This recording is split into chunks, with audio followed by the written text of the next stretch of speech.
ভগবান শ্রীরামচন্দ্র আর লঙ্কাধিপতি রাবণ, এই দুইজনের মধ্যে বেঁধেছিল রণ। কেন? লঙ্কা রাজা রাবণ বা সীতাকে করেছিল হরণ। তাই রাম রাবণের যুদ্ধে এক এক করে প্রভু রামের বাণী রাবণের তাবর তাবর সৈন্য তারা নিধন হয়ে যাচ্ছে। তাই রাবণ রাজা মনে মনে চিন্তা করছে, আমার আপন জন ছিল যারা, এক এক করে রাম সমরে প্রাণ হারালো তারা। আমার কত পুত্র, কত ভ্রাতা, কত নাতি, আমার কত আত্মীয় স্বজন পরিজন, কত আমার সৈন্যগণ, তারা দিল ওই রাম সমরে প্রাণ বিসর্জন। যারা গেল যুদ্ধ করি ভাত করে, কেউ আর এলো না ফিরে আমার এই স্বর্ণ লঙ্কা। তাই তো রাম সমরে তারা এক এক করে তারা যে মৃত্যু মুখে পতিত হয়। তাই এ হলো দুঃখের দিনে আমার আপন বলতে কি কেহ নাই, আমার কি কেহ নাই। তাই এহনো ক্ষণকাল চিন্তা করতে করতে রাবণ রাজার স্মরণ পড়ে গেল সেই পাতালপুরের কথা। তাই তো আমি যখন রণবিজয়ের কালে পাতাল রাজ্যে যাই, তখন আমার এক বীর পুত্র মহি রাবণ, তাকে যে আমি পাতালে রেখে আসি। আজ আমার এই বিপদের দিনেই আমার পুত্র মহি রাবণকে আমি স্মরণ করব। তাই রাজা রাবণ জ্ঞানযোগী পুত্র মহি রাবণকে স্মরণ করছে। কোথায় রে বাপ পুত্র মহি আগমন করো দেহি, মহর্ষি মর দিনী পরায়,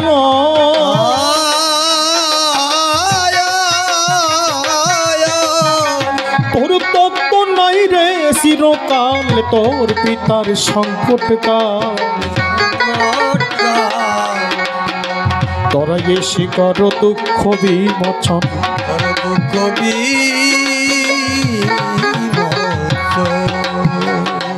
এহন বাক্য রাবণ বলে, অপর সাত মহির আসন টলে, বুঝিয়া যে ঘটিল অঘট।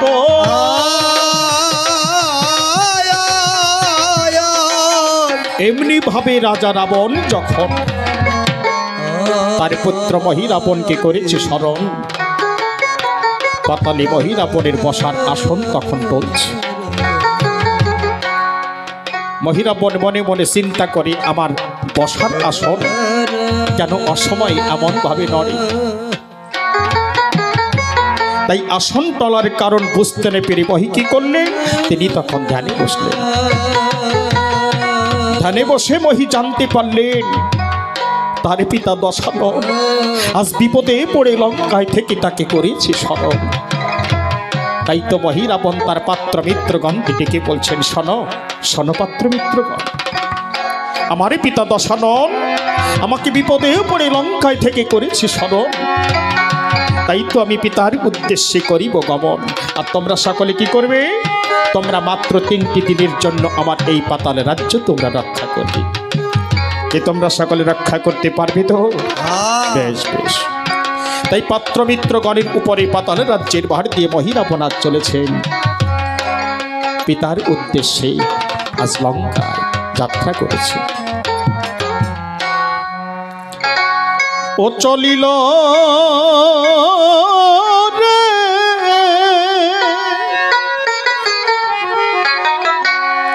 ভুবন হরণ, রাম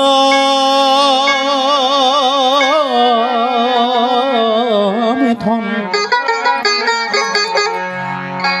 হরিবারে।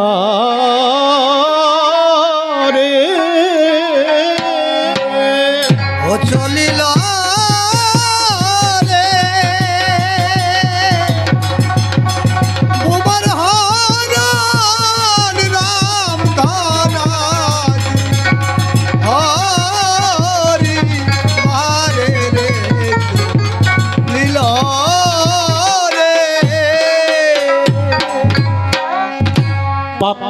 মিত্র ডেকে মহি বলছে বারংবার চলিল রে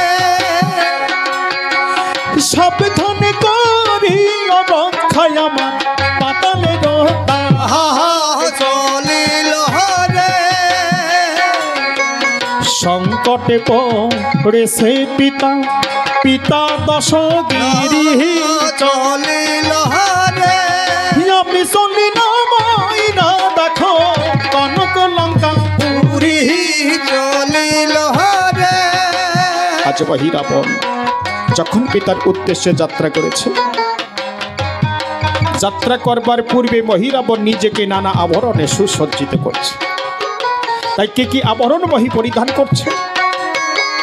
সাজিতে লাগিল মহি নানা আভরণে চলিল রে লোহার কুণ্ডলী মহি পরিল দুই কানে চলিল রে শত মন সোনার টোপে লয়েছে মাথা চলিল রে আশি মন কাশার নতু বাঁধিল দুই পাহাড় চলিল রে মেঘের ধাবলয়ং ধাবলয়ু তরি চলিল রে মৃগনদে পরিল মহি সুগন্ধ কস্তুরী চলিল রে যাত্রাকালে মহিরে তো বিধি হলো বাহাম চলিল রে যাত্রাকালে ভুলে গেলি মা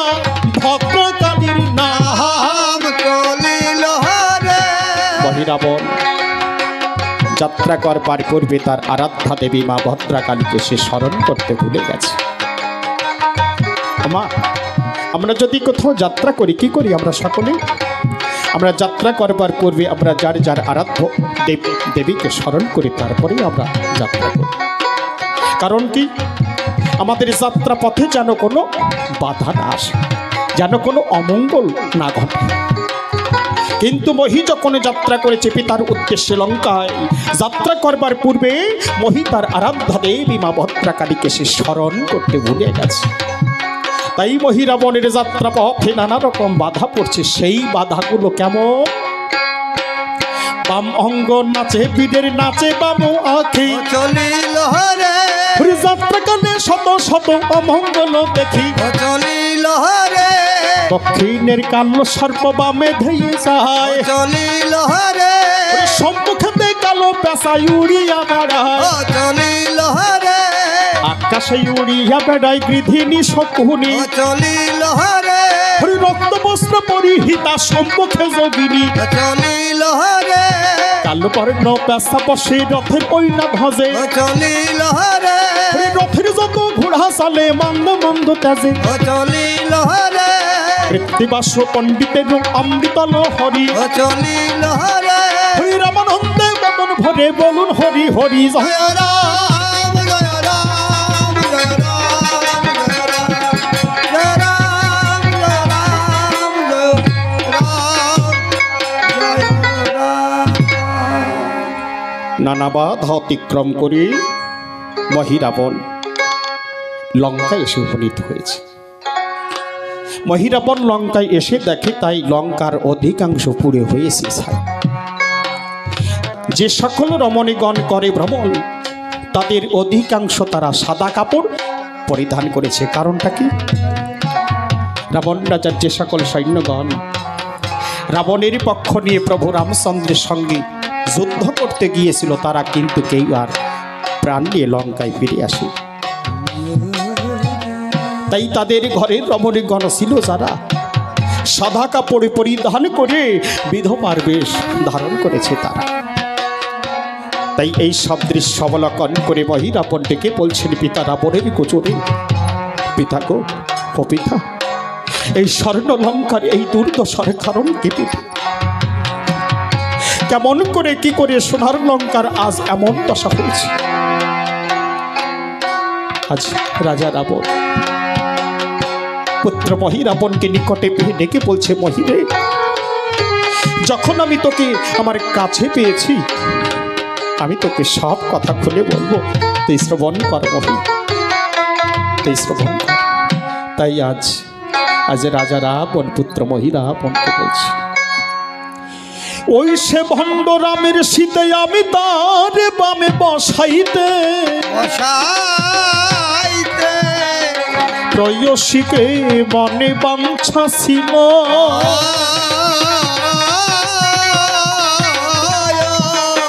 ওই অশোক বনে কান্দে ধ্বনি করে সদারাম নামের বাণী, আমার ঈশ্বরে যে না ভুলিল, ঈশ্বর যে না ভরি। স্বর্ণমহী, আমি রামচন্দ্র সীতাকে হরণ করে আমার এই স্বর্ণ লঙ্কা নিয়ে এসেছিলাম। আমি রামের সীতাকে বন্দী করে রেখেছি কোথায় জানিস? ওই অশোক কারণে আমি রামের সীতাকে কত প্রলোভন দেখিয়েছি। আমি তাকে আমার রাজ্যের রাজরানী করব, তাকে আমার মুখ্য পাটেশ্বরী করব, আমার সমস্ত ধন ঐশ্বর্য দিয়ে তাকে আমি ভরিয়ে দেব। জানিস মহি, রামের সীতা আমার কোনো প্রলোভনে ভোলেনি,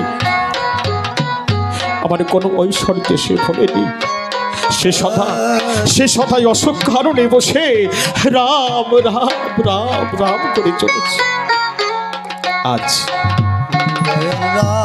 আজ পুত্র মহিরাবণ রাজা রাবণের বদনে রাম সীতার কথা শুনি দেখে বলছে, পিতা গো, ও পিতা, আপনার যে বড় ভুল হয়েছে পিতা, পিতা গো,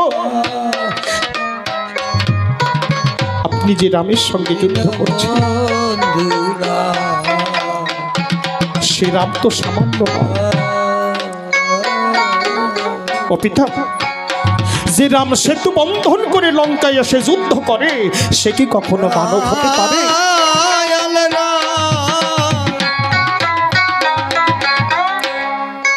আর আপনি মা সীতাকে অশোক কারণে বন্দী করে রেখেছে। ও পিতা, আমার মা জানো কি সীতাও সেও যে মানবে নয়। তাই আজ আমি আপনার নিকট কিছু রামগুণাগুণ কীর্তন প্রকাশ করছি। আপনি পিতা একটু শ্রবণ করুন, আপনি পিতা একটু শ্রবণ করুন। তাই মহি আজ ডেকে বলছেন পিতাকে, পিতা তো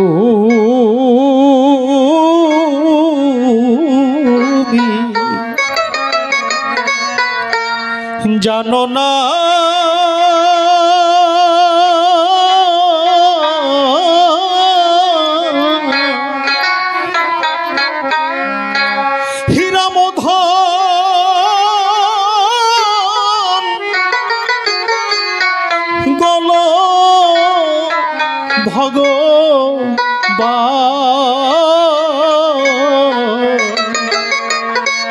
পিতা তুমি জানো না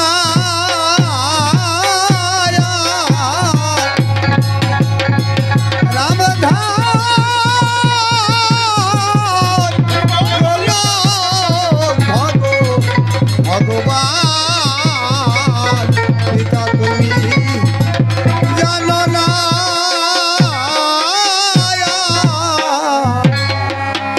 তুমি তো জানো না পিতা রাম ব্রহ্ম রূপে পিতা তুমি জানো না,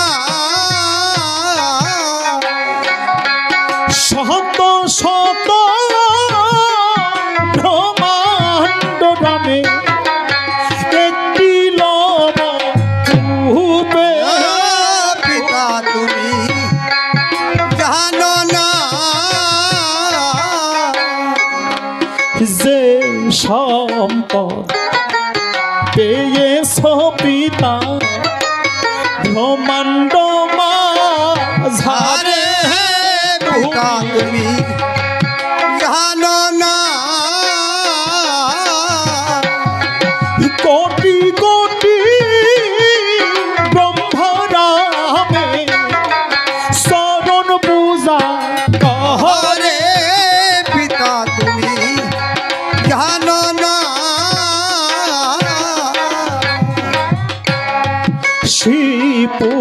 পূজা করো পিতা শিবকে সিনে পিতা তুমি জানো না পঞ্চানন যার পঞ্চমুখে সাদা গুণ পিতা তুমি জানো না ও পিতা পিতা গো আপনার আরাধ্য দেবতাকে পিতা আপনার আরাধ্য দেবতা হলেন ভোলানাথ আর সেই ভোলানাথ কার আরাধনা করে সেই ভোলানাথের আরাধ্য দেবতা হলেন স্বয়ং রামচন্দ্র তাই তো পঞ্চানন তার পঞ্চমুখে সদা রাম গুণাগুণ কীর্তন করে সে কিভাবে কীর্তন করে কিভাবে কীর্তন করে সে যে ভম ভোলা পরনে বাঘের সালা বিভুল হয়ে না সে তুমি জানো না ছেড়ে সোনার কাশি হয়ে শ্মশানে বাসি শ্মশানে পড়ে তুমি জানো না ছেড়ে সোনার কাশি হয়ে শ্মশানে বাসি তব না পাই সে অন্ত তুমি জানো না সে যে প্রজাপতি কান্ত হয়ে আসে ভ্রান্ত করিতে তা অন্ত তুমি জানো না দশরথের তো নয় সামান্য নয় রাম তো নয় মনুষ্য তুমি জানো না যশ গুণ মিলে জলে ভাসে শিলে বনের মান হয়ে বৈশ তুমি জানো না পিতা দশরথেরই তো নয় সামান্য নয় রাম তো নয় মনুষ্য দশরথের পুত্র রামচন্দ্র সে মানব নয় পিতা গো যার নামেরই গুণে শিলা ভাসে জলে যার নামেরই গুণে বনেরই পশু কথা বলে তার বদনে সে কি কখনো মানব হতে পারে পিতা তাই তো বলি আপনি একটু শ্রবণ করুন পিতা তাই মহিরাবণ বলছেন রাবণকে কি বলছেন যেদিন এলো হনুমান লইয়া রামেরই নাম অনুমান করলে না তুমি জানো না হিতার কি শক্তি আছে রাম ভক্তি সিনে ও সিনলে না তুমি জানো না পিতা যেদিন হনুমান এসেছিল এই লঙ্কায় এই লঙ্কাখানা দগ্ধ করেছিল আপনি অনুধাবন করতে পারেননি হনুমানের হৃদয়ে কত রাম ভক্তি আছে আপনি বুঝতে পারেননি পিতা তাই বলি আমি আপনি একটু শ্রবণ করুন তাই বহি বলছেন কি বলছেন আমার দেখে লাগে টরে তুল্লঙ্গ সাগর শত যোজন বিস্তীর্ণ তুমি জানো না ও শ্রীরামের কৃপায় গোষ্পতের নে পশুতে হয় উর্দীর্ণ তুমি জানো না পিতা আমি মহিরাবণ যদি আমার সম্মুখে শত যোজন বিস্তীর্ণ সাগর থাকে সেই সাগর দর্শন করলে পরে আমার মনের মাঝারে ডর হয় ভয় হয় কিন্তু পবনের তনয় রাম ভক্ত হনুমান সেই শত যোজন বিস্তীর্ণ সাগর লম্ফ দিয়ে পার হয়ে এই লঙ্কায় এসেছে কিভাবে বলছে গোষ্পদের ন্যায় ও বাবা আপনারা অনেকে গোষ্পদ কথার অর্থ জানেন যদি ভেজা মাটিতে গাভী পা রাখে গাভী যে পায়ের ছাপ ভেজা মাটিতে রেখে যায় সেই পায়ের ছাপ টুকতে কয় গোষ্পদ তাই মহি বলছেন কি বলছেন আমার দেখে লাগে টরে তুল্লঙ্গ সাগর শত যোজন বিস্তীর্ণ তুমি জানো না ও শ্রীরামের কৃপায় গোষ্পদের নে পশুত হয় উর্দীর্ণ তুমি জানো না সেই জানকী যখন করেছিল ওই অশোকের বনে তুমি জানো না আমার হেন মনে লয় খিতে যে দগ্ধ হয় জানকীর শোকা নলে তুমি জানো না পিতা আপনি মা জানকী সীতাকে অশোক কারণে বন্দী করে রেখেছেন আমার কি মনে হয় জানেন পিতা ওই মায়ের শোকা নলে শোকের আগুনে এই খ্যাতি এই পৃথিবী এই মাটি যেন দগ্ধ হয়ে যায় তুমি না বুঝে ব্রহ্ম, না বুঝে কর্ম, কুকর্ম করিলে তুমি জানো না, তুমি হয়ে কুতর্কি হারায় সম্পত্তি লঙ্কারে ডুবালে তুমি জানো না, কৃত্তিবাস পণ্ডিতের অমৃত হরি হরি তুমি জানো না, হিরামানন্দ বদনে ভরে সবাই বলুন হরি হরি। জয় রাম জয় রাম জয় রাম জয় রাম জয় রাম জয় রাম জয় রাম।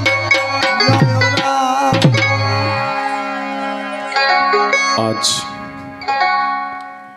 পুত্র মহিরা বনের বদনে রাম সীতার গুণ কীর্তন শ্রবণ করি। লঙ্কাধিপতি রাজা রাবণ ডেকে বলছে, মহিরে তুই তো আজ রাম সীতার গুণ কীর্তন শোনাবি। ও মহি, তুই তো শুধু চিনিস রামকে, তুই কি চিনিস আমাকে? ওই রাম বাকে আর আমি বাকে মহি তোর জানা নাই। শোন, আস্তর বদনে রাম সীতার গুণ কীর্তন শুনে আমার সেই পূর্ব স্মৃতি মনের মাঝারে জাগরিত হয়। সেই সত্য যুগের কথা আজ আমার মনে পড়ে যায়। সত্য যুগে আমি আর আমার ভাই কুম্ভকর্ণ প্রভু নারায়ণের দ্বারে দ্বারে হয়ে আমরা দুটি ভাই দ্বার রক্ষা করতাম। তখন আমার নাম কি ছিল? আমার নাম ছিল জয়, আর আমার ভাই কুম্ভকর্ণ তার নাম ছিল বিজয়। এই জয় বিজয় দুটি ভাই যখন প্রভু নারায়ণের দ্বারে আমরা দাঁড়ি হয়ে আমরা দ্বার রক্ষা করছি, এবার তো সময় মনি এসে ডেকে বললেন, শোনো জয় বিজয়, আমাকে তোমরা দ্বার ছেড়ে দাও, কারণ আমি যে নারায়ণ দর্শন প্রার্থী। জানিস মহি, আমরা কিন্তু সেদিন মনিকে দ্বার ছাড়িনি, কারণ প্রভু নারায়ণ তখন বিশ্রামে ছিলেন। তাই প্রভুর নিদ্রা ভঙ্গ হবে সেই আশঙ্কায় আমরা দুটি ভাই সেদিন আমরা তার ছাড়িনি। কিন্তু মনি আসল সত্য না জেনে তিনি অভিশাপ দান করলেন আমাদের। ডেকে বললেন, শোনো জয় বিজয়, যেমন তোমরা আমার সহিত আসুরিক আচরণ করলে ওই মর্তধামে গিয়ে তোমাদের অসুর কুলে জন্ম গ্রহণ করতে হবে। এই অভিশাপ মাথায় লয়ে আমরা দুটি ভাই ছুটে গিয়ে প্রভু নারায়ণের নিকটে চরণ ধরে প্রার্থনা করেছিলাম। বলেছিলাম, প্রভু ও প্রভু, আমাদের কি হবে উপায়? প্রভু, আমরা এই সুন্দর রাজ্য ছেড়ে যে যেতে চাই না, আমরা যে স্বর্গ রাজ্য ছেড়ে যেতে চাই না প্রভু। ও প্রভু, তোমার রাতুল চরণ ছেড়ে কেমন করে থাকবো দূরে প্রভু।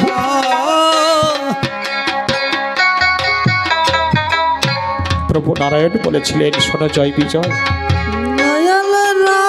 মনি যখন অভিশাপ দিয়েছেন এ তো কখনো লঙ্ঘন হবার নয়। তবে তোমরা আমাকে পাবে। আমাকে পেতে হলে দুটি পথ আছে, তার মধ্যে একটি পথ তোমাদের অবলম্বন করতে হবে। একটি পথ হলো মিত্র পথ, আর একটি পথ শত্রু পথ। যদি তোমরা মিত্র ভাবাপন্ন হয়ে জন্মগ্রহণ করে তোমরা যদি আমাকে পেতে চাও, জয় বিজয়, জয় বিজয়, তাহলে যে সপ্ত জন্ম সবাই লাগবে। আর যদি শত্রু ভাব অবলম্বন করে তোমরা যদি আমাকে পেতে চাও, তাহলে মাত্র 3টি জন্মে তোমরা আমায় পাবে। মহিরে, মহিরে, আমরা প্রভুর চরণ ছেড়ে বেশি জনম ধরে আমরা দূরে থাকতে পারবো না রে। তাই তো আমি এই ত্রেতা যুগে হাসাবি রক্ষকুল জন্ম লয়ে হাসাবি রাবণ হয়ে প্রভুর বিরুদ্ধে বিরুদ্ধাচরণ করছি।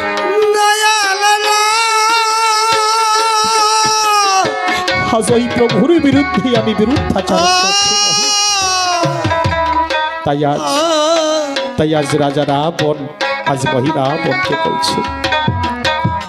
রাবণ বলে, ও হে মহি, তোমাকে জানাই তুমি জানো না, পুষ্ট মনে আমি তাকে ধরে আনি না, তুমি জানো না লক্ষ্মীকে এনেছি আমি হরিকে দেখিতে, তুমি জানো না হে আমার বংশ উদ্ধারিতে আমি ধরেছি রামের শীতে। তুমি জানো না তুমি বলতে পারো মহি মাম সম এই জগতে কে আছে ভাগ্যবান, তুমি জানো না ও যার শোক বনে বাধা লক্ষ্মীয়া দাঁড়ে ভগবান। তুমি জানো না ভগীরথে নে ছিল গঙ্গা বংশ উদ্ধারিতে, তুমি জানো না আমার বংশ উদ্ধারিতে আমি ধরেছি রামের শীতে। তুমি জানো না রাবণ রাজা এই কথাগুলো বলতে বলতে হঠাৎ করে থেমে গেল। কারণটা কি? রাবণ রাজা মনে মনে চিন্তা করলেন, যদি পুত্র মহিরাবণ যুদ্ধে না যায় তাহলে তো এই রক্ষকুল থেকে সেও উদ্ধার হতে পারবে না। তাই মহিরাবণকে রাবণ ধিক্কার জানিয়ে বলছে, শোন মহি, তুই হলো ভীরু, তুই হলো কাপুরুষ, থাক থাক তোকে যুদ্ধে যেতে হবে না, যুদ্ধে আমিই যাব। এ কথায় আমার সারথী আমার ভুবনী বিজয় রথখানি তুমি সুসজ্জিত করিয়া আনো। ও সারথি হে তোমার ভুবন বিজয়ী রথ একবার সাজিয়ে আনো মনের মনোরথ, দেখিতে সুন্দর সারথি হে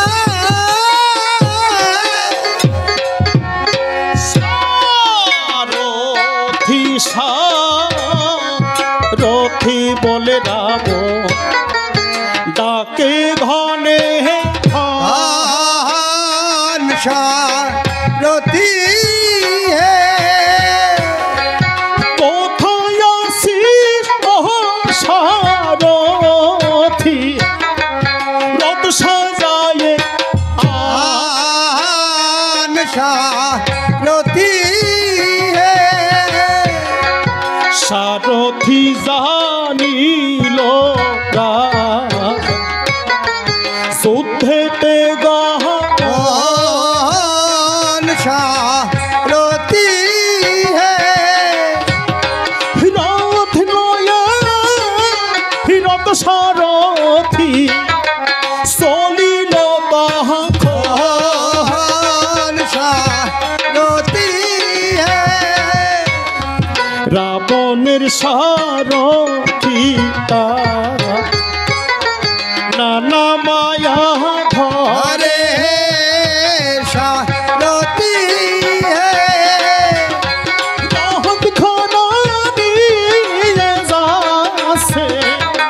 দিঘি সরোবর হরে সারথি হে সরোবরে রাত খানা নিঃসে ধুয়াই ইয়া সারথি হে নেতের অঞ্জন দিয়ে নিঃসে মশাই ইয়া সারথি হে সরোবরের তীরে শোভে কতই রঙের গা সারথি হে সরোবরের জলে শোভে কতই রঙের মা সারথি হে সোনার মানুষ বসে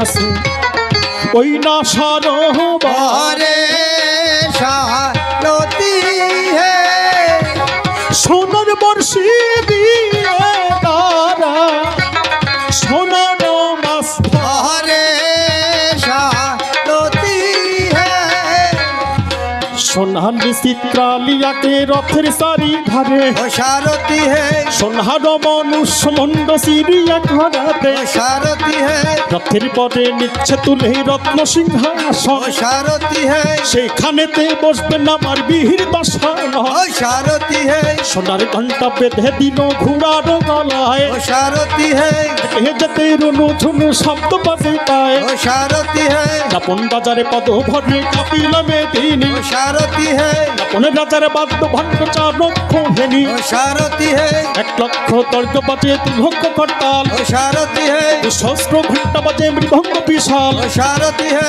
হাজরি বাজে 3 লক্ষ পারা ओ सारथी है 60 লক্ষ 60 থাকে 6 লক্ষ পারা ओ सारथी है আপন রাজার বাদ্য ভণ্ড সন্ত করা ভার ओ सारथी है মঞ্চ খামক বাজে 50,000 ओ सारथी है বাবু বংশ পুত্র ছিল কেমন ইন্দ্রজিত ओ सारथी है পিতার বাক্যে মোহি হইল লজ্জিত ओ सारथी है কৃত্তিবাস পণ্ডিতের ওই অমৃত লোহ ओ सारथी है কৃত্তিবাস পণ্ডিতের ওই অমৃত লোহ हरि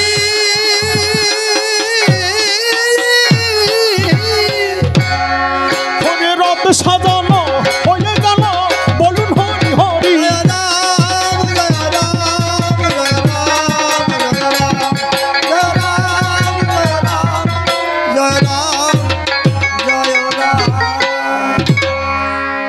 সারথি সুসজ্জিত রথখানি এনে রাবণ রাজার সম্মুখে দাঁড় করিয়েছে রাবণ রাজা সুসজ্জিত রথ দেখে পুত্রমহী রাবণকে ধিক্কার জানিয়ে বলছে ডেকে শোন মহি এই তো হলো ভীরু তুই তো হলো কাপুরুষ তোকে যুদ্ধে যেতে হবে না যুদ্ধে আমি যাই এই বলে রথের দিকে রাবণ রাজা অগ্রসর হয়েছে পিছন থেকে পুত্রমহী রাবণ ডেকে বলছে ও পিতা আপনি দাঁড়ান পিতা দাঁড়ান আপনাকে যুদ্ধে যেতে হবে না আমি মহি রাবণ আমি যাব তবে যুদ্ধ নয় কারণ আমি যে বড় মায়াবী আমি যে বড় মায়াবী তাই আজ মায়া বলে বলিয়ান হয়ে আজ এই রজনীতে ওই রাম লক্ষণকে আমি হরণ করব পিতা শুধু তাই নয় আমি রাম লক্ষণকে হরণ করে আমার পাতালে রাজ্যে যে কারাগৃহ আছে আমি সেখানে তাদের বন্দী করে রাখব পিতা গো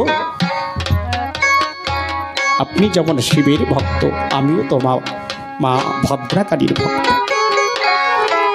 তাই তো আমার সাধনা দিয়ে মা ভদ্রাকালীকে পাতাল কক্ষে আমি বন্দী করে রেখেছি পিতা আজ আমি আপনার চরণ পরশ করে ত্রিসপ্তমীকার করছি পিতা আজ রজনীতে রাম লক্ষণকে আমি হরণ করবই পিতা আমি হরণ করবই পিতা আমি হরণ করবই পিতা আর এদিকে শ্রীরামচন্দ্র মিত্র বিভীষণকে ডেকে ডেকে বলছে রাম বলে শোনো তুমি মিত্র বিভীষণ সপ্তদিন হইল কত রাবণ এলো না কি কারণ প্রভু রামচন্দ্র মিত্র বিভীষণকে ডেকে বলছেন অমিত্র মিত্র বিভীষণ সপ্তদিন গত হয়ে যায় রাবণ রাজার দেখা নাহি পাই রাবণ যুদ্ধে হানা দিচ্ছে না তাহলে তারা কি গোপনে গোপনে কোনো সন্ধি করছে নাকি তাই বিভীষণ ডেকে বলছেন প্রভু রামকে কি বলছেন বিভীষণ বলে শুনো রাম রঘুবর সর পাঠাই জানতে হবে লঙ্কারই খবর প্রভু যদি লঙ্কার গোপন সংবাদ জানতে হয় তাহলে আমাদের গুপ্তচর প্রেরণ করতে হবে এখন গুপ্তচর হিসাবে পাঠাবে কাকে রামচন্দ্রের দলিত সকলে বলল মানবগণ তাদের মধ্যে ছিল বুদ্ধিমান নীলকে পাঠাবে এখন নীলবীর গিয়ে দেখে এক রাবণের সম্মুখে আর এক রাবণ চরম ধরি প্রতিজ্ঞা করে কি এই রজনীর ভিতরে রাম লক্ষণকে হরণ করে নিয়ে যাবে তার পাতালপুরে তার কারাগারে কারারুদ্ধ করে এখন নীল এই সব দৃশ্য দর্শন করে কর্ণে সব কথা শ্রবণ করে ফিরে এসে প্রভু রামের গোচরে সমস্ত ঘটনা সব বিস্তারে বর্ণনা করেছে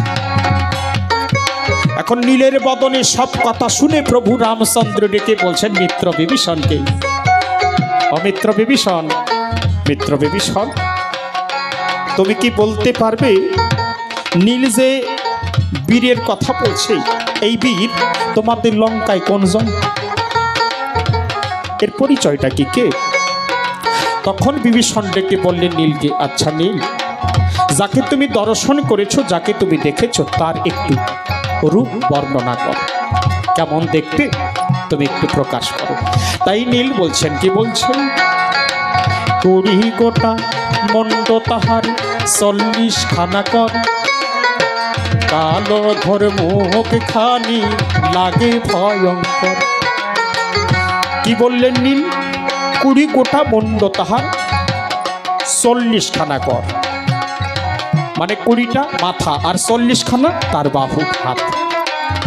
এমন কালো ঘর রূপ, এমন ভয়ঙ্কর রূপ যা দর্শন করলে পরে ভয় লাগে। বিভীষণ ডেকে বলছেন করজোড়ে, ও প্রভু, আমি বুঝতে পেরেছি প্রভু, এ আর অন্য কেহ নয়, এ হলো রাবণের তনয়। রাবণের পুত্র, নাম তার মহিরাবণ। থাকে কোথায়?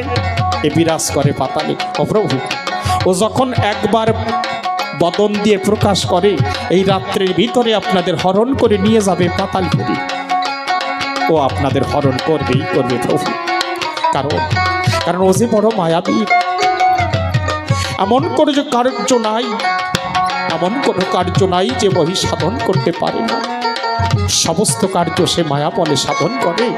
তাই প্রভু একবার যখন মুখ দিয়ে বলেছে, এই রাত্রের ভিতরে আপনাদের হরণ করে নিয়ে যাবে পাতালপুরে, ও আপনাদের হরণ করবেই করবেই করবে।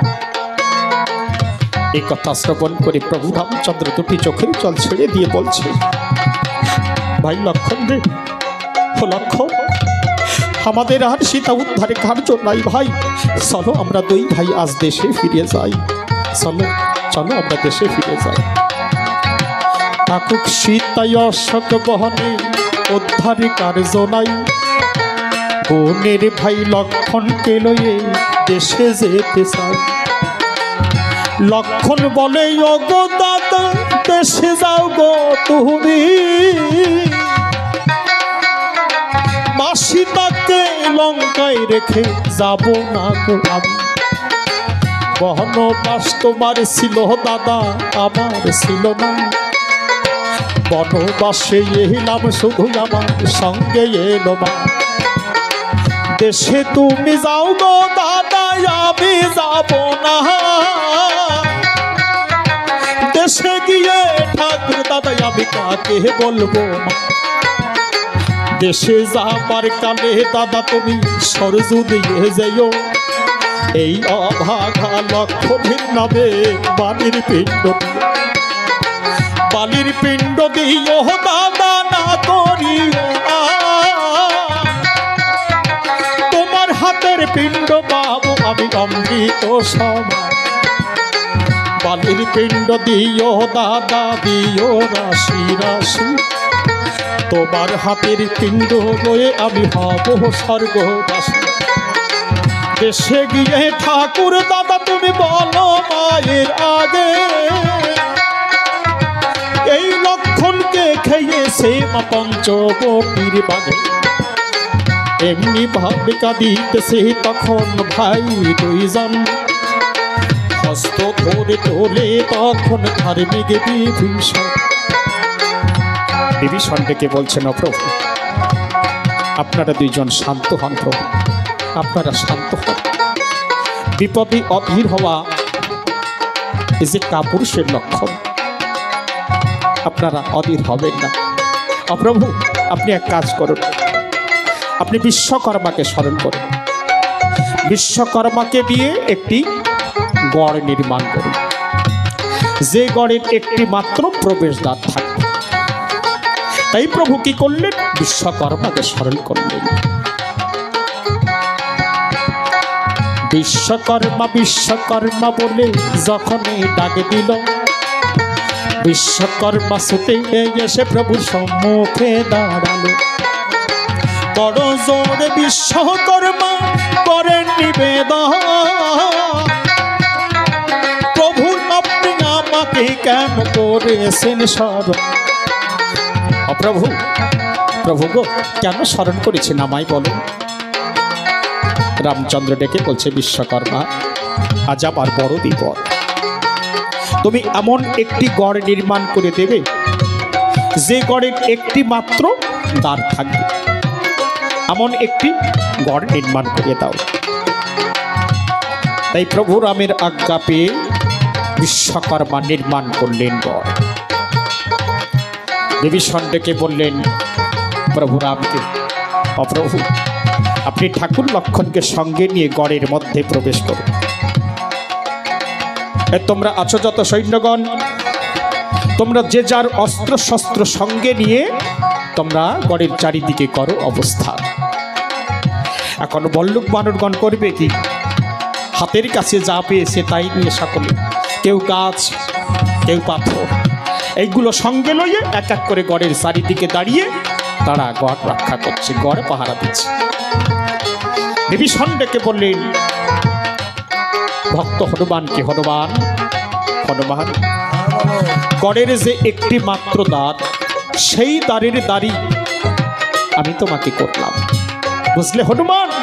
সেই দ্বারের দাঁড়ি তোমায় আমি করলাম। শোনো হনুমান, 4টি প্রহরে হয় এক নিশি। তাই দুষ্ট মহিরাবণ মায়া বলে বলিয়ান হয়ে যে কোনো রূপ ধারণ করে যে কোনো প্রহরে তোমার সম্মুখ পরে এসে দাঁড়াতে পারে। হনুমান, তুমি কিন্তু কোনোভাবে গড়ের দ্বার ছেড়ে দেবে না, কেমন? আর আমি কি করব? আমি গতা স্কন্ধে করে প্রত্যেকটি প্রহরে আমি গড় প্রদক্ষিণ করব। দেখি দুষ্ট মহিরাবণ আমার প্রভু শ্রীরাম লক্ষণকে সে কিভাবে করে হল। তাই প্রথম প্রহরে হনুমানকে রেখে গড়ের দ্বারে দাঁড়ি করিয়ে বিভীষণ নিজে গতা স্কন্ধে করে চলেছেন গড় প্রদক্ষিণ করিবার তরে। আর ডেকে বলছেন, হনুমান, অতি সাবধানে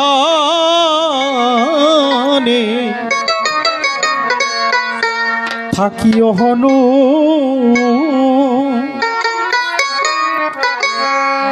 পবন নন্দ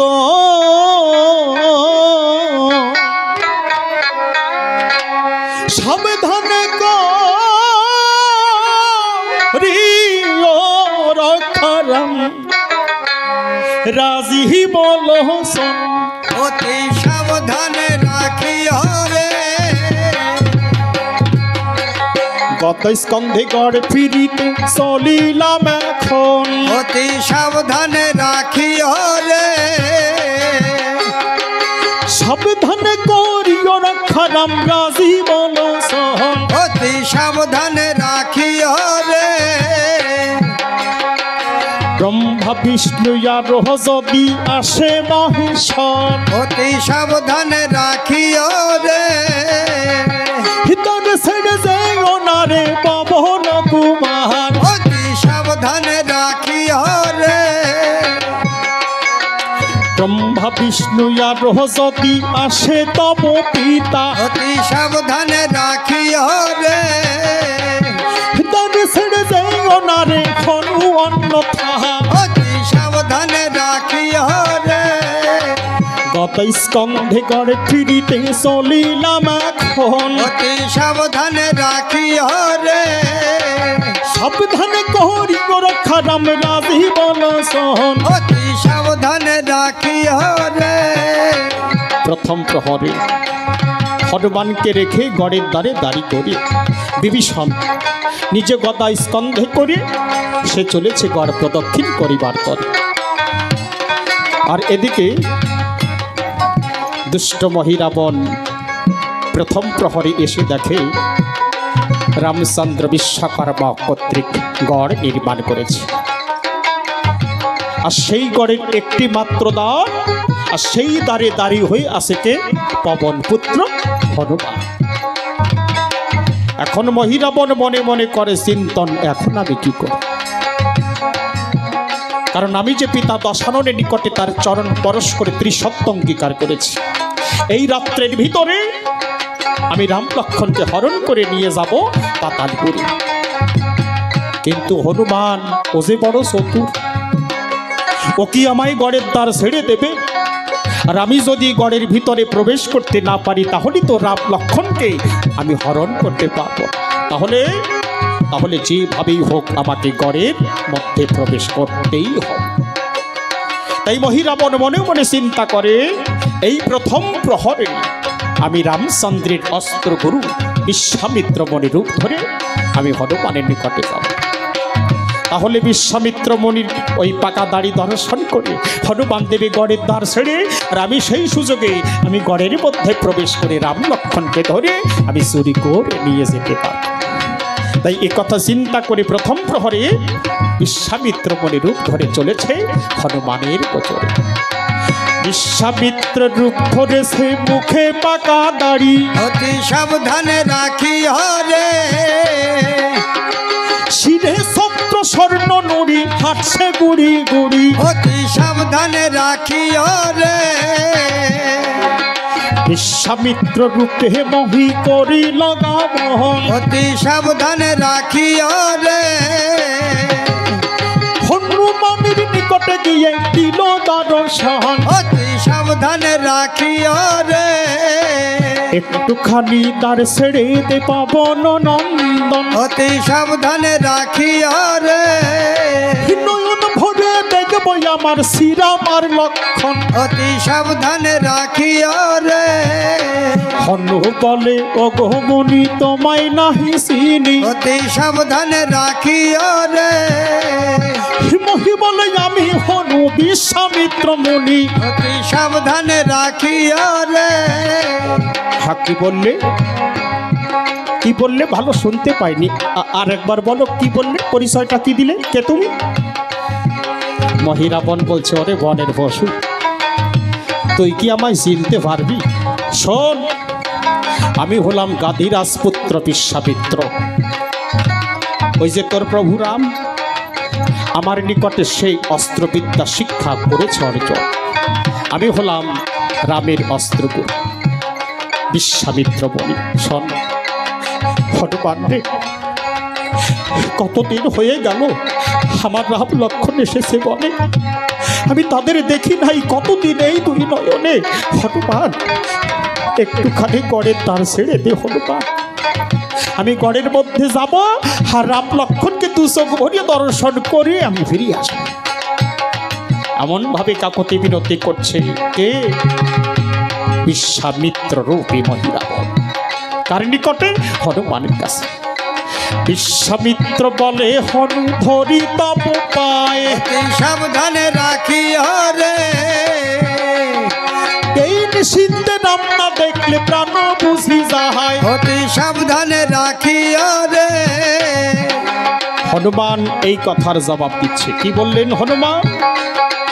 আজ গিয়া থাকো মনি কনক লঙ্কা পুরী, অতি সাবধানে রাখিও রে, হরি রজনী প্রভাত হলে দেখো নয়ন ভরি, অতি সাবধানে রাখিও রে, আরে রে তুরন্ত রাক্ষস কতই জানিস পুলি, অতি সাবধানে রাখিও রে, হরি এই লগুড়ে বাড়ি মেরে ভাঙবো মাথার খুলি, অতি সাবধানে রাখিও রে, গর্জন হরিল যখন পবন নন্দন, অতি সাবধানে রাখিও রে, হরি ভয় পেয়ে মহিরাবণ করলো পলায়, অতি সাবধানে রাখিও রে, প্রথম প্রহরে হনুমানের নিকটে পরাজিত হয়ে মহিরাবণ মনে মনে চিন্তা করি, এখন আমি কি করি?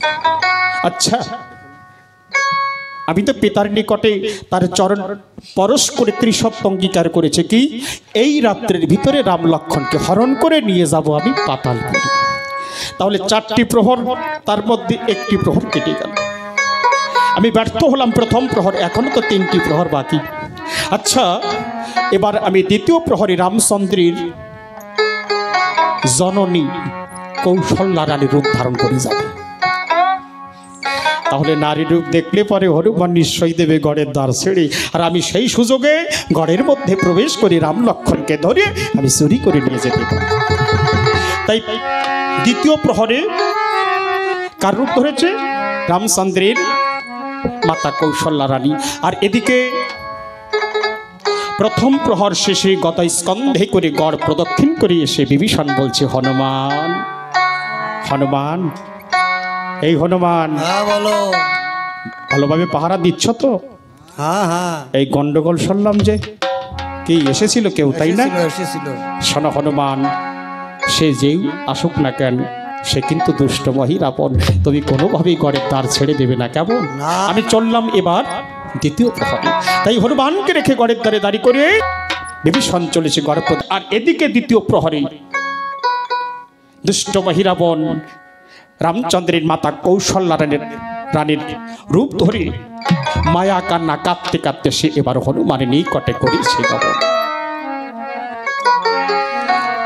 হে রামধন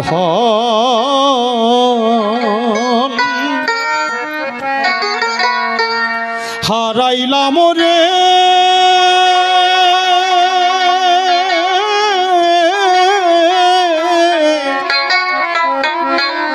ও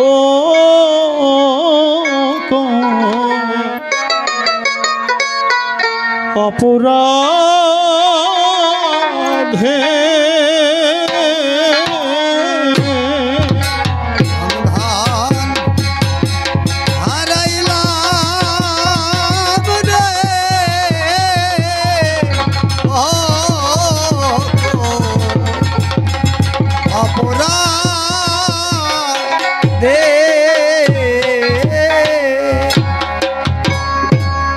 রাজা হবে শ্রীরামচন্দ্র করিলাম রামদান। হারাইলাম রে, ওই গাইর মন্ত্রণা শুনে রামকে দিল বান শান রামদান হারাইলাম রে, অযোধ্যাতে খেলিত রাম লয়ে সোনার কাটা রামদান হারাইলাম রে, ক্ষণে ক্ষণে উঠিছে জ্বলিয়া দুঃখ সাগরের সীতা রামদান হারাইলাম রে, কৌশল্যা বেশি মহি করিল গমন। রামদান হারাইলাম রে, হনুমানের নিকটে গিয়ে দিল শান রামদান হারাইলাম রে, একটুখানি দ্বার ছেড়ে দে পবন নন্দন। রামদান হারাইলাম রে, নয়ন ভরে দেখব আমার শ্রীরামার নাক। রামদান হারাইলাম রে, হনুবলে ও গো মাতা তোমায় নাহি চিনি। রামদান হারাইলাম রে, মহি বলে আমি হন কৌশল্যা রানী। রামদান হারাইলাম রে, ওরে ওরে কি আছিস রে গড়ের তারে? আমি কতদিন হয়ে গেল আমার রাম লক্ষণ রে আমি দেখি নাই। কে তুই? ও হনুমান, হনুমান তুই একটু ঘরের দ্বার ছেড়ে দে হনুমান। আমি ঘরের মধ্যে যাব, আমি রাম লক্ষণকে নয়ন ভরে একটু দর্শন কর। একটুখানি ঘরের দ্বার ছেড়ে দে হনুমান। হনুমান বলছো বুড়ি তুমি কে? মহিরাপন বলছি তুই আমায় চিনতে পারছিস না হনুমান? আমি যে তোর প্রভু রাম, রামের জননী কৌশল্যা রানী। রামচন্দ্রের জননীর কথা শুনে হনুমান বলছো তুমি আমার প্রভু রামচন্দ্রের মা? মহিরাবন বলছে হ্যাঁ রে, আমি তোর প্রভু রামচন্দ্রের মা।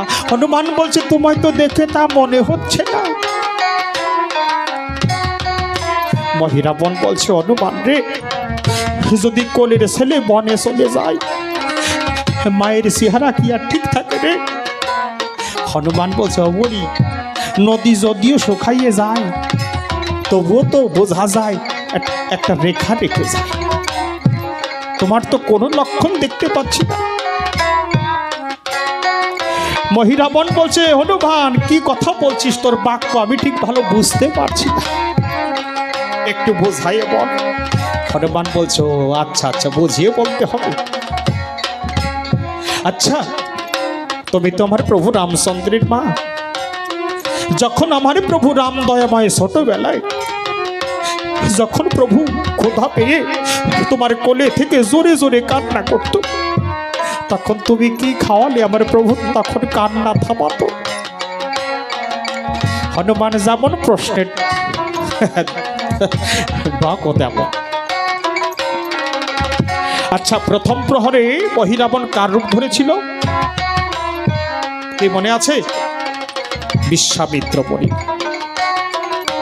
তাহলে পুরুষ মানুষ মহিরাবণ রূপ ধরেছে, বিশ্বামিত্র মুনি সেও একজন পুরুষ।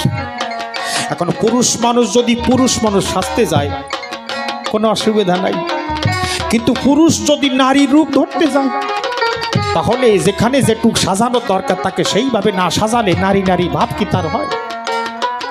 এখন কৌশল্যা রানীর ভূমিকায় যখন অভিনয় করছে হনুমানের সম্মুখে, হনুমান ডেকে বলছে, তুমি তো আমার প্রভু রামচন্দ্রের মা, কিন্তু আমার প্রভু রাম দয়াময় যখন সে ছোটবেলায় ক্ষুধা পেয়ে জোরে জোরে কান্না করতো, আমার প্রভুকে কি খাওয়ালে প্রভু কান্না থামাতো? মহিরাবণ নিচের দিক তাকায়, দেখে হায় রে হায়, সে খাওয়ানোর বস্তুই তো তৈরি করি নাই। হনুমানের কাছে ধরা পড়ে গেছে। হনুমানকে ছেড়ে কথা বলে নাকি? আরে ঋতুর অন্তর রাক্ষস কতই জানিস ভুলি, রাখিও রে এই গুড়ের বাড়ি বেড়ে ভাঙবো মাথার খুলি, সাবধানে রাখিও রে গর্জনা করিল যখন পবন নন্দন, অতি সাবধানে রাখিও রে রে ভয় পেয়ে মহিরাবণ করল পলায়ন, অতি সাবধানে রাখিও রে। এক এক করে দুটি প্রহরে হনুমান পরাজিত হয়েছে। তাই দ্বিতীয় প্রহরে পরাজিত হয়ে হনুমানের নিকটে মহিরাবণ পরাজিত হয়েছে। পরাজিত হয়ে মহিরাবণ অন্তরে চিন্তা করে, এখন আমি কি করি? আচ্ছা, এবার তো তৃতীয় প্রহর, এই তৃতীয় প্রহরে আমি রামচন্দ্রের শ্বশুর মহাশয় জনক রাজা রূপ ধারণ করে যাও, নিশ্চয়ই এবারও হনুমান আমাকে গড়ের দ্বার ছেড়ে দেবে। আর এদিকে দ্বিতীয় প্রহর শেষে গদ স্কন্ধে করে গড় প্রদক্ষিণ করে বিভীষণ এসে বলছে, হনুমান এই নারী নারী কণ্ঠ শুনলাম যে কি এসেছিল, তাই না? শোনো হনুমান, নারী আসুক আর ছড়ি আসুক, যেই আসুক না কেন, ও কিন্তু দুষ্ট মহিরাবণ, তুমি কোনোভাবেই গড়ের দ্বার ছেড়ে দেবে না কেমন? আমি চললাম তাহলে এবার তৃতীয় প্রহরে। তাই হনুমানকে রেখে গড়ের দ্বারে দাঁড়ি করিয়ে বিভীষণ গদস্কন্ধে করে তৃতীয় প্রহরে চলেছে গড় প্রদক্ষিণ করিবার তরে। আর এদিকে দুষ্ট মহিরাবণ ওই তৃতীয় প্রহরে রামচন্দ্রের শ্বশুর মহাশয় জনক রাজা রূপ ধরে ধীরে ধীরে চলেছে হনুমানের গোসে। জনকের বেশে মহি করিল গমন, অতি সাবধানে রাখিও রে হনুমানের নিকটে গিয়ে দিল দর্শন, অতি সাবধানে রাখিও রে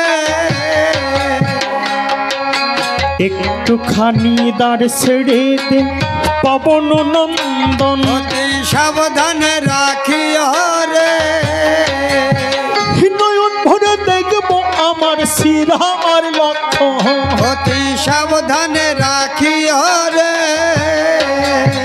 এই বেটা, দিনের বেলা কি চোখে দেখো না নাকি? হনুমান বলছি, দিনের বেলায় চোখে দেখো না? এই রাত দুপুর বেলায় এসে বিরক্ত করছো আমাকে? কে তুই? গড়ের দ্বার ছেড়ে দে রে, আমি একটু যাব গড়ের ভিতরে, রাম দেখবো, লক্ষণ দেখবো। কে তুমি? তোমার পরিচয় আগে দাও, কে তুমি? মহিরাবণ বলছে, ওরে হনুমান, তুই আমায় চিনতে পারছিস না রে? আমি যে তোর প্রভু রাম, সেই রামের শ্বশুর মহাশয় জনক রাজা হলো আমার নাম। হনুমান বলছে, দাঁড়াও দাঁড়াও দাঁড়াও, পরিচয় কি দিলে? তুমি আমার প্রভু রামের শ্বশুর, তাহলে তো তোমার সঙ্গে আমার সম্পর্ক আছে বড়ই মধুর, তাই না? হনুমান পরিচয় নিচ্ছে, কি বলছে? তুমি হলে আমার প্রভু রামের শ্বশুর আর আমি হলাম প্রভুর দাস, তাহলে তোমার সঙ্গে আমার পরিচয়টা কি দাঁড়ালো? তাই হনুমান এবার পরিচয় নিচ্ছে। কি বলছে হনুমান?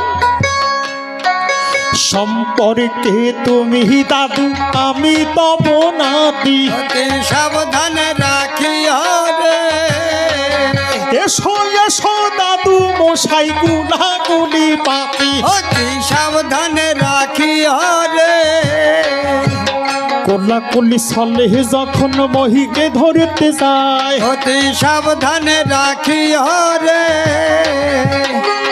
ওরে মহি বলে বানর বেটার বুদ্ধি ভালো না হয়, অতি সাবধানে রাখিও রে, রে দুরন্ত রাক্ষস কতই জানিস বলি, অতি সাবধানে রাখিও রে, এই গুড়ের বাড়ি মেরে ভাঙবো মাথার খুলি, অতি সাবধানে রাখিও রে, গর্জন করিল যখন পাবন নন্দন, অতি সাবধানে রাখিও রে, ভয় পেয়ে মহি রাবণ করল বনা, অতি সাবধানে রাখিও রে, কৃত্তিবাস পণ্ডিতের হই অমৃতল হরি, অতি সাবধানে রাখিও রে, হীরামানন্দ মতন ভরে বলুন হরি হরি জয় রাম জয় রাম জয় রাম। জয় রাম জয় রাম জয় রাম জয় রাম জয় রাম।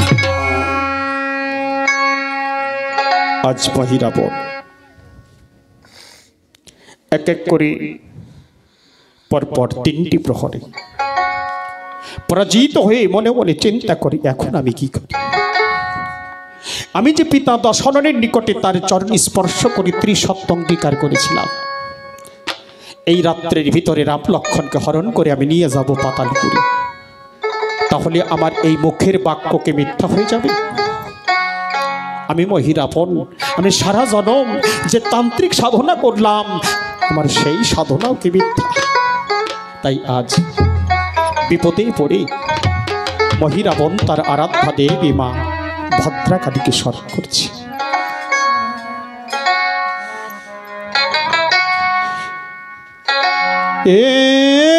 এমনি মেয়ে মেয়ে শ্যামা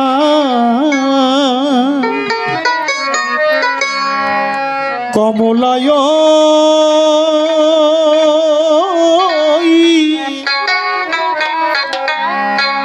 নাচিছে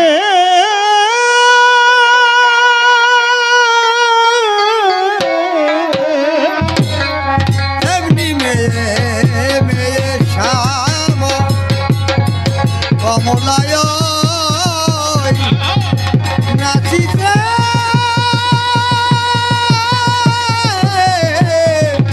এমনি মেয়ে মেয়ে শ্যাম কালী পাগলিনী করাল বদন প্রীতান্ত বারিণী শ্যামা, এমনি মেয়ে মেয়ে শ্যামা কমল কামিন কুল কুলন্দিনী কত্তায়নী এমনি মেয়ে মেয়ে শ্যামা খলনে রাবণী খড়পর ধারিণী খড়মান খড়গ এমনি মেয়ে মেয়ে শ্যামা আমি যকিন আমরা ঘুমা তোমার খেতে ক্ষেমং করি খড় এমনি মেয়ে মেয়ে শ্যামা মস্তকের মধ্যে আছে মানস সরোবর, এমনি মেয়ে মেয়ে শ্যামা সহস্র দান পদ্ম আছে মাতাহার ভিতর, এমনি মেয়ে মেয়ে শ্যামা একটি পদ্ম বিকাশিত মা একটি পদ্ম এমনি মেয়ে মেয়ে শ্যামা হেড মন্ডল ধপাদে মা পদ্মে পদ্মে এমনি মেয়ে মেয়ে শ্যামা ওগো মা তারা তারা তুমি হবে সে সহায়, এমনি মেয়ে মেয়ে শ্যামা দেখো দিয়া রক্ষা কর মা বিপদের সময়, এমনি মেয়ে মেয়ে শ্যামা কৃত্তিবাস পণ্ডিতের অমৃত লহরী, হরি এমনি মেয়ে মেয়ে শ্যামা রামানন্দ বদন ভোগে সবাই বলুন হরি হরি। জয় রাম জয় রাম জয় রাম জয় রাম জয় রাম জয় রাম জয় রাম জয় রাম। এমনি ভাবে যখন মহিরাবণ তার আরাধ্যা দেবী মা ভদ্রাকালীকে করেছে স্মরণ, মা ভদ্রাকালী পাতাল কক্ষ থেকে ডেকে বলছেন মহিকে, সন্মহি তুই এই চতুর্থ প্রহরে বিভীষণের রূপ ধরে তুই হনুমানের নিকটে যা। তুই যদি বিভীষণের রূপ ধারণ করে হনুমানের নিকটে যাস, তাহলে পবন পুত্র হনুমান তোকে গড়ের দ্বার ছেড়ে দেবে। তাই মাতৃ নির্দেশ পেয়ে মহিরাবণ চতুর্থ প্রহরে বিভীষণের রূপ ধারণ করেছে। আর এদিকে তৃতীয় প্রহর শেষে গদাই স্কন্ধে করে গড়ে প্রদক্ষিণ করে বিভীষণ এসে বলছে, হনুমান হনুমান, আর তো মাত্র একটি প্রহর বাকি। এই শেষ প্রহর, এই চতুর্থ প্রহর, এই চতুর্থ প্রহর যদি আমরা সকলে মিলে সযত্নে আমরা যদি গড় পাহারা দিতে পারি, তাহলে আমাদের মনের মানুষ আমাদের প্রভু রাম লক্ষ্মণকে আর হারাতে হবে না। প্রভু রাম লক্ষ্মণকে হারানোর ভয় আর আমাদের থাকবে না। তুমি এই শেষ প্রহর অতি যত্ন সহকারে তুমি গড়ের তার রক্ষা করো। কেমন? আমি চললাম গড় প্রদক্ষিণে। তাই হনুমানকে রেখে গড়ের দ্বারে দাঁড়িয়ে করিয়ে চতুর্থ প্রহর বিভীষণ চলেছেন গড় প্রদক্ষিণ করিবার তরে। আর এদিকে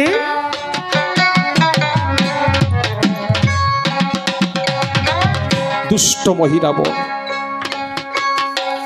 বিভীষণের রূপ করে ধারণ হনুমানের নিকটে এসে দাঁড়িয়েছে। ডেকে বলছে, হনুমান হনুমান, আমাকে একটু গড়ের দ্বার ছেড়ে দাও তো হনুমান। এখন হনুমান মনে মনে চিন্তা করে যে বিভীষণ আমার একটু আগে রেখে গড়ের দ্বারে দাঁড়ি করে নিজে গদা কাঁধে করে গড় প্রদক্ষিণে গেল। হঠাৎ এমন কি হলো যে আমাকে এখন গড়ের দ্বার ছেড়ে দিতে হবে? তাই হনুমান এক দৃষ্টে তাকিয়ে আছে। বিভীষণের রূপে মহিরাবণ ডেকে বলছে, হনুমান তুমি কি চিন্তা করছো হনুমান? শোনো হনুমান, আমি যখন গদা স্কন্ধে করে গড় প্রদক্ষিণে যাত্রা করি, পথের মাঝারে একজন মণি ঠাকুরের সঙ্গে আমার সাক্ষাৎ হয়ে যায়। মণি ঠাকুর একটি রক্ষা কবচ দান করেছে আমায়। তুমি দেখবে সেই রক্ষা কবচ। এই দেখো, দেখেছ? এই রক্ষা কবচ যদি প্রভু রামচন্দ্রের হস্তে যদি বন্ধন করতে পারি, তাহলে আমাদের আর কোনো ভয় থাকবে না। প্রভু রাম লক্ষ্মণকে হারানোর ভয় যদি একবার প্রভুর হাতে বেঁধে দিতে পারি, তাহলে আর ভয় থাকবে। আজ স্বয়ং পবন পুত্র হনুমান রাক্ষসের মায়ায় তিনিও ভুলে গেলেন। তাই রাক্ষসের মায়ায় তখন হনু গেল ভুলে। পবন পুত্র হনুমান তখন দ্বার দিয়েছে খুলে। দ্বার ছাড়া পেয়ে মহি করিল গমন, গড়ের মধ্যে গিয়ে মহি দিল দর্শন। যখন মহিরাবণ গড়ের মধ্যে প্রবেশ করেছে, হনুমান তখন গড়ের বাইরে মায়া নিদ্রায় আচ্ছন্ন হয়ে গেছে। মহিরাবণ প্রভু রাম লক্ষ্মণকে ধরিয়ে দুই স্কন্ধে করেছে। আর মায়া বলে ওই গড়ের ভিতরে একটি সুড়ঙ্গ পথ নির্মাণ করেছে, যে সুড়ঙ্গ পথ সরাসরি পাতাল পর্যন্ত চলে গেছে। তাই প্রভু রাম লক্ষ্মণকে স্কন্ধে নিয়ে ওই সুড়ঙ্গ পথ বেয়ে প্রভু রাম লক্ষ্মণকে নিয়ে মহিরাবণ ধীরে ধীরে পাতাল যাত্রা করে।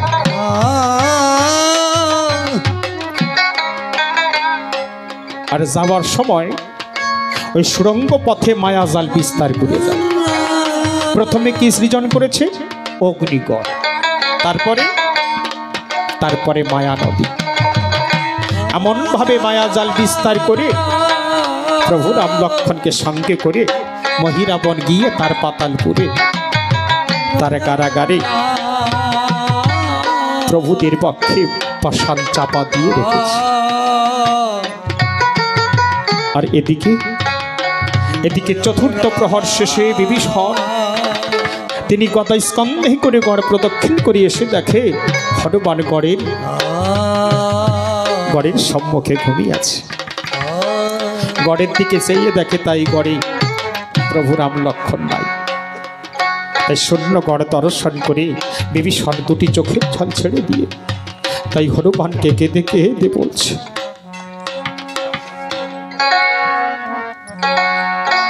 রামধান ঘরে নাই রে,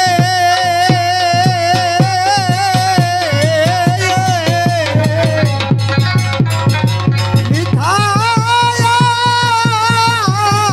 জাগিলা জাগিলা জাগিলি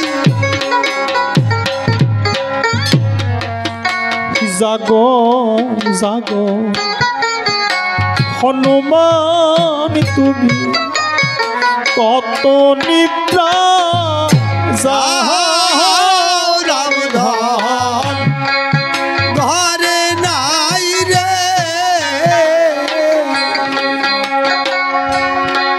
আজ বিভীষণ ক্রন্দন করছে, হনুমান তুমি জাগো, তুমি সেই দেখো রামধন গড়ে নাই। রামধন গড়ে নাই হনু নয়ন মেলে রামধান ঘরে নাই রে,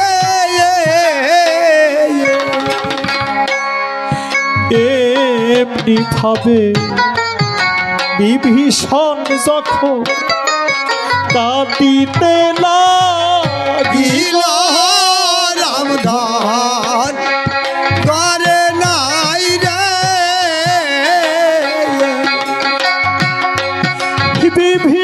বিভীষণের ক্রন্দন শুনে হনু চৈতন্য হইল রামধান ঘরে নাই রে। যখন বিভীষণ উচ্চস্বরে ক্রন্দন করে, বিভীষণে ক্রন্দন ধ্বনি শ্রবণ করে হনুমান তখন চৈতন্য পায়। হনুমান চৈতন্য পেয়ে দেখে সেই তার সম্মুখে স্বয়ং বিভীষণ দাঁড়িয়ে, তার সম্মুখে দাঁড়িয়ে বলছে, হনুমান হনুমান তুমি দয়াল দীনবন্ধু প্রভু রাম লক্ষ্মণকে রক্ষা করতে পারবে না? তুমি মনের মানুষ রাম লক্ষ্মণকে রক্ষা করতে পারলে না হনুমান? আমি কত আশা, আমি কত ভরসা তোমার উপরে রেখে আমি যে ঘরের দ্বারে দাঁড়িয়ে করেছিলাম তোমাকে হনুমান, আর তুমি শেষ পর্যন্ত সেই মনের মানুষকেই রক্ষা করতে পারলে না হনুমান। আমরা সকল সৈন্যগণ সারা নিশি ধরে আমরা করিলাম জাগরণ, আমরা সকলে রাতে জেগে জেগে ঘর রক্ষা করলাম, কিন্তু সেই প্রভু রাম লক্ষ্মণকে রক্ষা করতে পারলাম না। আমাদের যে নিশি জাগরণ তো বৃথা হয়ে গেল হনুমান, আজ আমরা রামধন হারা হয়ে গেল। হনুমান মনে মনে চিন্তা করে, এই বিভীষণ কি বলছে আমাদের? যে বিভীষণ আমাকে গড়ের বাইরে দাঁড়ি করিয়ে রেখে রক্ষা কবচ হাতে করে গড়ের মধ্যে প্রবেশ করে প্রভু রামের হাতে বাঁধিবার করে, এখন সেই বিভীষণ এসে বলছে আমাকে গড়ের মধ্যে রাম লক্ষ্মণ নাই। ও বুঝতে পেরেছি, এই রাক্ষস বিভীষণ রাবণের সঙ্গ ত্যাগ করে আমাদের দলে কেন সে মিশেছে, এবার বুঝতে পেরেছি। আমার প্রভু রাম লক্ষ্মণকে ভক্ষণ করিবার জন্য এসেছিল আমাদের দলে। এতদিনে সুযোগ পাইনি, আজ সুযোগ পেয়ে প্রভু রাম লক্ষ্মণ খেয়ে এখন বলছে আমাকে গড়ের মধ্যে রাম লক্ষ্মণ। তাই হনুমান তখন ভয়ঙ্কর রূপ ধারণ করেছে। রুদ্র রূপ ধরে হনুমান বলছে, বিভীষণ রে, শোনো বিভীষণ, এখন বুঝলাম তোমার রূপ বিভীষণ। তুমি আমার প্রভু রাম লক্ষ্মণকে ভক্ষণ করে এখন বলছো আমার এই যে গড়ের মধ্যে প্রভু রাম লক্ষ্মণ নাই। বিভীষণ করজোড়ে ডেকে বলছে, হনুমানের ধারী হনুমান, তুমি বিশ্বাস করো হনুমান, আমি গড়ের মধ্যে প্রবেশ করিনি হনুমান। হনুমান বলছে, মিথ্যা কথা, তুমি গড়ের মধ্যে প্রবেশ করেছ আর তুমি আমার প্রভু রাম লক্ষ্মণকে তুমি ভক্ষণ করেছ। তাই বিভীষণ বলছে হনুমানকে, আমি যদি খেয়ে থাকি শ্রীরামার লক্ষ্মণ রামধার করে নাই রে, কলি যুগে হয় জানো আমার 100 নন্দ। রামধার করে নাই রে। হনুমান বলছে, কি বললে? কলিযুগে গিয়ে যেন তোমার 100 নন্দন হয়। বাহ বাহ বাহ! একটি সন্তান পাবার আশায় কতজনে কত সাধনা করে, আর তুমি 100 পুত্রের পিতা হতে চাইছ। বিভীষণ বলছে, না রে হনুমান, 100 পুত্রের পিতা গয়ায় পিণ্ড নাহি পায়, আর সেই পাপেতে পুত্রের পিতা নরকে যায়। আমি জানো তাই হই। হনুমান বলছে, তোমার কোনো কথা বিশ্বাস করি না। শোনো, তুমি গড়ের মধ্যে প্রবেশ করে তুমি প্রভু ভক্ষণ করেছ আমার প্রভু রাম লক্ষ্মণকে।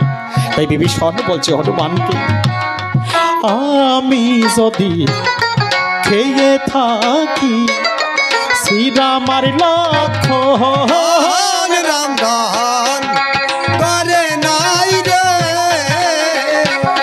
কলি যুগে হয় যেন আমি কলির ব্রাহ্মণ। রামধার করে নাই রে। হনুমান বলছে, কি বললে? কলিকালে যেন তুমি ব্রাহ্মণ কুলে জন্ম নেও। বাহ বাহ বাহ বাহ! বর্ণ কটা? 4টে বর্ণ, ব্রাহ্মণ, ক্ষত্র, বৈশ্য, শূদ্র। তুমি ব্রাহ্মণ কুলে জন্মগ্রহণ করতে চাইছো, তার মানে তুমি উচ্চ কুলে জন্মাতে চাইছো। বিভীষণ বলছে, না রে হনুমান, কেহ যদি কলিযুগে ব্রাহ্মণ কুলে জন্ম লয়ে সে যদি সঠিকভাবে ত্রিসন্ধ্যা গায়ত্রী জপ না করে, তাহলে সে শূদ্র থেকেও অধম। আমি জানো তাই হই। হনুমান বলছে, তোমার কোনো কথা বিশ্বাস করি না, তুমি গড়ের মধ্যে প্রবেশ করে ভক্ষণ করেছ আমার প্রভু রাম আর লক্ষ্মণকে।